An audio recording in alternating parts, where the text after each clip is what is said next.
understand what is the underlying problem. And I am here to encourage you to begin to give your heart and mind to Christ and be willing to change. What do I mean by that? What do I mean willing to change? I mean willing to take on a new approach. Because as you know, you and I, we've gone on diets and they work, and many of them work well. The sad part is they never last. And so through these little previews and these challenges, I'm here to train you that you can train your brain to think positive, to stay on that track, especially when times are getting rough. Now, for some of you who have taken some of my courses, you hear me mention the word strongholds and shortcomings. And tonight, I thought it'd be a great idea to at least start by teaching you the difference between a shortcoming and a stronghold. So I first want to begin by sharing with you that a stronghold is something that develops over time where it's almost like walls of a prison start to build around us because of our negative thinking patterns. Now, if any of you read my book, actually it's right here, Fixing My Fattening Life, the second and the third chapters are entitled, Why Success Begins in How We Think. And the third chapter is entitled, Develop Healthy Routines for Your Lifestyle.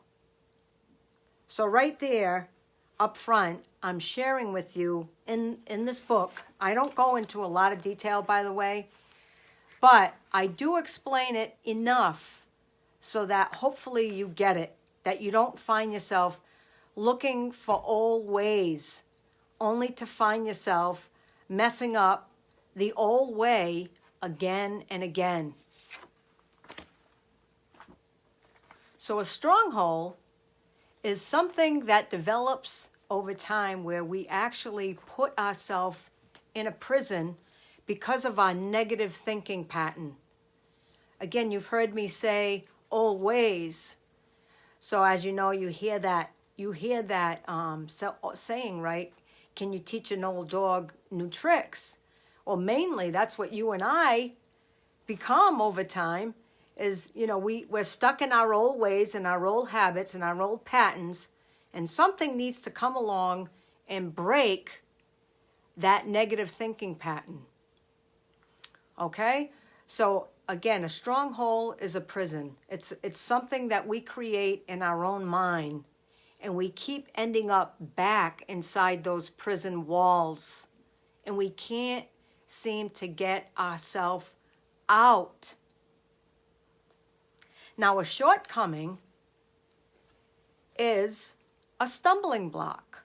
What do I mean by that? Well, you're going to see that a lot of my postings, I actually use this one painting that has the Serenity Prayer on it. And what that painting is it's illustrating somebody walking in the dark, and they're holding a Bible, and that Bible is shining the light upon their feet. And that actually comes from the Bible verse that your word is a lamp unto my feet and a light unto my path.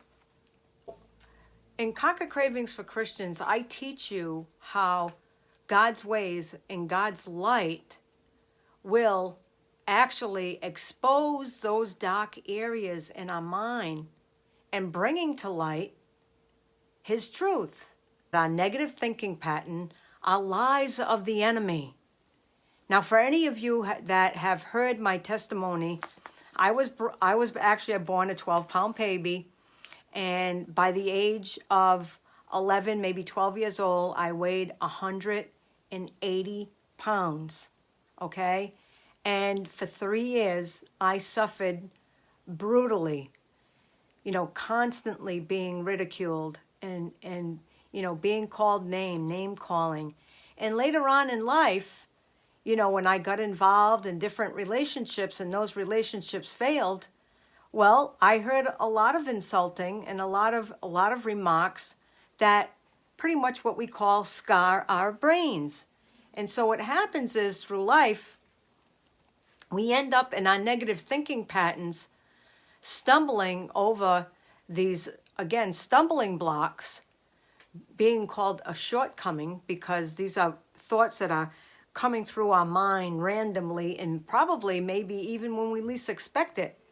And in this training, what that I'm going to show you is how to regain your confidence by training your brain, okay? So training your brain to stop thinking about what other people think, to stop thinking those negative thoughts about yourself. You know, isn't it Satan's way that, you know, he's the fault finder. He's the one that's constantly coming up to you and I and telling us that there's either something wrong with us or that there's something wrong with other people. And why is it? Why do we keep thinking these negative thoughts?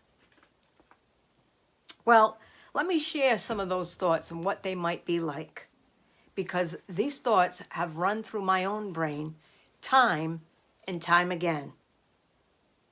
You're never going to get over it. God doesn't hear your prayer. Why do you keep praying? It's always going to be the same. He's not going to change anything. Your life is always going to be this way, Renee. Why bother? You can't trust anyone. What are you doing? You can't trust anyone. Your life is always going to be bad. Don't you see it? Nothing good ever came out of it. What do you think? You think that anything is ever going to be better than what you have now? You're never going to have real intimacy. You're always going to be alone. You're not going to have friends that really care about you.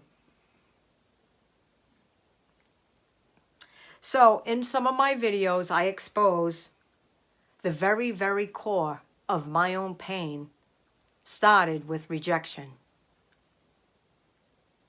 I always felt like a misfit. I felt like I didn't fit in. Sometimes I still do. Sometimes I do catch myself in my awareness. Something's telling me, you can't fit in. What are you trying to do here? You're never going to be like them. Always finding myself self-conscious. Always thinking about what other people think. Even before I leave the door, before I get to the grocery store, to the restaurant, or to the next family gathering. Now, here's the point. We're going to look to God, who was rejected by the people in the world that he created. But the truth is, God will never reject you. So in this upcoming lesson, we're going to be learning from the life of Paul. And as you know, Paul, if some of you don't know, started out his journey as a cruel, cruel man. He was working as a soldier, slaughtering people.